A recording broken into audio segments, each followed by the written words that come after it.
What's up, tribe? How you guys doing? Go ahead and hit that subscribe button. And I hope you like this video. All my social media is in my description box. So this is late. It's the Real Housewives of Beverly Hills reunion part 1. It's late and it's not gonna be a long review because it really wasn't a whole lot with the first with this first hour. The main thing, we talked about probably the whole first segment was about Lisa Vanderpump and her not being there and what has sort of transpired, which I think we have beat that horse to death. The only thing though, we noted that like the women kept thinking she would show up and make some sort of grand entrance and show up late, which of course we know never happened. She didn't come. They did flash back to season 3 when Adrian Moloff didn't come to the reunion. And of course subsequently was fired from the show. And so Kyle's thing was they read a statement that Lisa had given the day before the reunion saying she wasn't coming and she wasn't coming back to the show. And Kyle's thing was, well, yeah, she made that statement so that she wouldn't get fired. She could say she quit because she knows that not coming to the reunion basically is terminating your contract. Like that's like a non-negotiable of being on the show that you have to come to the reunion. So the other thing was, um, they they flashed back to when Adrian Maloff didn't come, who she was actually one of my favorites. Because I looked at the first season and then I didn't look at it again for like 2 or 3 years because Brandy irritated me so bad. Um, and then I came back to the show. So anything that happened with Adrian those season 2 and season 3, I really don't know. But y'all know Shady Bravo threw back. They had to throw back to Lisa saying that she felt like everybody should come to the reunion and it's such a shame and you owe it to people. And, it's a very cowardly thing to do. And of course, she turned around and did the same thing under similar circumstances. But everybody expected her to show up, which again, like I said, we know she didn't. They kept teasing us with somebody showing up late, and it was Camille. And she wasn't really late. I don't think she was supposed to be there on time. I think she was supposed to come in when she came in. Because technically, I think Camille was a friend of the show, even though she was in a lot of this. But I think Camille ended up getting so much screen time because Lisa Vanderpump um, left. Had Lisa Vanderpump filmed the whole season, I don't think we would have seen Camille as much as we did. But neither here nor there. We find out that some other things were leaked to Radar Online. Surprise, surprise. Some other things that supposedly Lisa said, sources close to Lisa said. So, which again just really confirmed what everybody already thought anyway about Lisa being in cahoots with Radar Online. Fashions, y'all know I'm not one of those that goes down the couch kind of person, but nobody impressed me. I wasn't impressed with anybody's look. Denise looked okay. Erica didn't give me her normal Erica Jane pizzazz. I mean, she looked nice, but she looked like a lawyer's wife. You know what I'm saying? She did not give me Erica Jane. Lisa Rinna had a blonde wig on, which wasn't my favorite. She's worn a couple of wigs this season that I liked better with this yellow sort of throwback dynasty shoulder pad dress.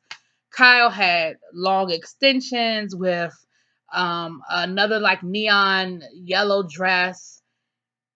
Dorit was shimmery with shimmery clips in her hair. Like it just nobody did it for me. Nobody made me be like, yes. But anyway, we talked to Denise. Of course, she was a newbie, so they talked about Denise a little bit. They got into the whole.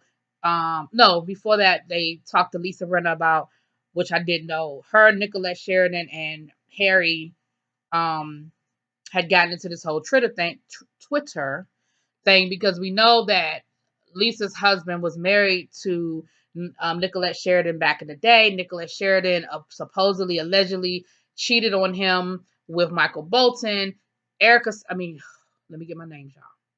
Lisa said it on the show, and Nicolette said it was fake news, but Harry stands by his story. Lisa stands by her story. And Lisa's thing was, had it not been for you cheating on your husband, I wouldn't have my husband, so I'm cool with it. Do what you do, boo. I'm happy about it. Then, of course, we're reminded that Denise's new husband was also married to Nicolette Sheridan. And, Bravo Andy was like, well, y'all know what I've been getting. You know the kind of tweets and messages that I've been getting. Bring her on the show. Bring her on the show. And so, of course, Lisa Rinna giving him that side eye. But Lisa, don't be surprised. I'm pretty sure the phone call has already been made. Now, whether she chooses to accept it or not, that's another conversation. She may not accept it because she's actually on that new the new dynasty right now. So she got a paycheck coming in. But had they caught her without a paycheck, you might have seen her. But neither here nor there. Then they were talking to Denise, like I said, about the newbie, her experience this season, and they talked about the whole Charlie Sheen thing. And again, Denise showed us that she's really just an upstand woman. She didn't drag Charlie. She said that he was supportive in the beginning, but then he was a little upset about a few things that she said. She talked about, how much she really went through without going into detail, and just the challenge of being married to Charlie Sheen. Of course, Andy brought up the whole, you could have took him to the cleaners, you didn't have a prenup. That was when he was on 2.5 Men. She was like, yeah, I could have, and I didn't. Like, I could have took him to the cleaners. I didn't do it. And they talk about Eloise, her adopted daughter that has the speech delays, and her situation. And she got very emotional, and Dorit got emotional because we know Dorit's son sort of, he's seems like he's doing well now, but for a while he was a little delayed. It wasn't hitting some of his um, milestones in development. And so that was a little moment for them, and it was nice, and all the women were very supportive and everything. They talk about Kyle. Who cares? They talk about Kyle being anxious and having anxiety. And they talked about the whole mammogram thing where people were really questioning the validity of that whole mammogram episode. I think it was a mixture. I do think that Lisa Rinna was legit getting her mammogram, and Kyle tagged along. And because they are celebrities and we're filming a show, they probably allowed them to both get a mammogram, even though it wasn't scheduled to be that day. Kyle said she had scheduled her mammogram for the week after that, because she does get one every year because of her mother's situation. Um, and they also said, well, people, you don't get your results the same day. Okay, maybe where you go, but there are places where you can take a mammogram and you get your results the same day. I've had it done both ways. So I've gone somewhere and had a mammogram and had to wait. I've gone somewhere and had a mammogram and my results came right back. So it just depends. So anyway, they talked about that. They talked about Lisa Rinna being open about her implants, and she was like, yeah, like I have implants. It's not a big deal. And I do think people need to understand that that's also important, an important part of making sure of your breast health, to make sure that um, you're getting all of that checked out. The only other interesting thing, because again, I think they're going to really get to some of the meat and juice and potatoes next week, because I ain't have Lisa there. But I was told that Lisa did do an interview with Andy, sidebar. Did a sidebar interview with Andy. Anyway, we'll see next week if that's, or tomorrow. So then Camille comes out there. So they try to, Andy being messy. He brings up the whole situation with Denise not taking everything from Charlie, and kind of throwing it out there at Camille like, well, Denise didn't do it. Kind of like, why did you? And I'm with Camille. I wouldn't have nothing to say about Camille. Was like, well, that was nice of her. Okay. Everybody's marriage is different. Everybody's divorce is different. What I felt like, she said, I worked hard. I felt like what I put in, I deserve what I got. Like, we were married for 12 years and I gave him a couple of kids. Like, if Denise ain't want to, take Charlie to the cleaners, that's her business. But I don't see the problem. And I'm with Camille on that. Like, I really honestly am with Camille. Like, I don't see the problem. But I think it was greedy. But I don't see the problem. Like, I don't think you should compare one person's decision and their divorce with another person's decision and their divorce, because you don't really know everybody's situation. Like, you don't know what was going on behind the scenes. Like, you just don't know. Then they got to talking about they were bringing up Camille. They again throwing back to Camille, living in a trailer home now, a luxury trailer home, but a trailer home nonetheless. And they compared it, or went back to when she was house hunting in New York, when she thought she was moving to New York with Kelsey, when Kelsey left her ass, but that's a whole nother conversation. Um, and basically tried to make it seem like um Like basically like, oh, you didn't think you were good enough to stay in a 3-bedroom apartment, and now look at you living in a trailer home. But again, they show pictures of it's not it ain't it's a very upscale trailer home, trust me. But she said that the beach house is being worked on. I'm not sure. They didn't really mention her main house, so I'm not sure what's going to happen with that. Yeah, they did a little segment on the women's sexuality. They talked about the whole happy ending thing. Ain't nobody going down that road again. I'm over it. I'm done. Last but not least, they started getting into Puppygate.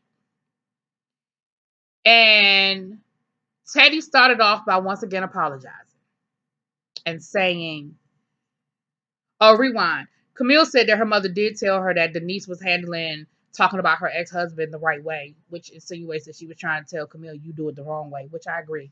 I think Camille takes every chance that she can to throw jabs at Kelsey. Like every opportunity she gets to, she throws a jab at Kelsey. But anyway, so they started getting into Puppygate, and Teddy starts off by apologizing from the beginning. She says, look, let me just start off by apologizing once again. I was angry with Dorit at that time. I was angry with Dorit. I didn't like Dorit, and I took the opportunity to sort of stick it to her, and I was wrong. See, to me, that's the end of the conversation. What more do you say? But I mean, Andy got a show to produce, so of course he kept going and asking questions. But I mean, why would you do it? I mean, why would you do it? Well, why would you do that? It just doesn't make sense to me that you would do something like that. And Teddy was like, at the reunion last year, things just ended really bad between Teddy and I. I mean, between Dorit and I. And Dorit said, you know, we were going out to eat after the reunion, and Dorit was like, well, if Teddy's coming, I'm not coming. And it was just, real high school catty shit. And so Dorit saw an opportunity to stick it to, Teddy saw an opportunity to stick it to Dorit, and that's what she was doing. She got caught up in it. And she admits that she got caught up, but her thing was, and I'm still a little confused at this whole text message, who was talking to who and who said what. I ain't lying. I didn't quite follow it then, and I don't quite follow it now. But what I do follow enough is Teddy admits her part in it, that she wasn't perfect, that she was complicit in it, and she apologized. Lisa and never wanted to admit that she had anything to do with it, that she knew anything about it. The other guy, whatever the guy's name is, admits that he was speaking on Lisa's behalf and he was wrong. Again, I ain't getting ready to sit here and rehash Puppygate. I'm just not gonna do it. I'm just not. So that was pretty much what we got in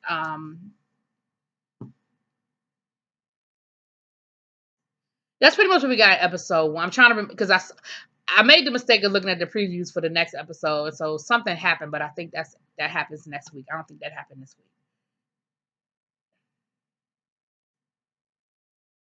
Yeah, I think that's next week. When Camille gets upset and walks off. I think that's next week. Anyway, we'll talk about it. Y'all let me know what y'all think. I know it's late, so y'all probably don't care what I think anymore. But here it is. Let me know what y'all think. Drop it in them comments, please.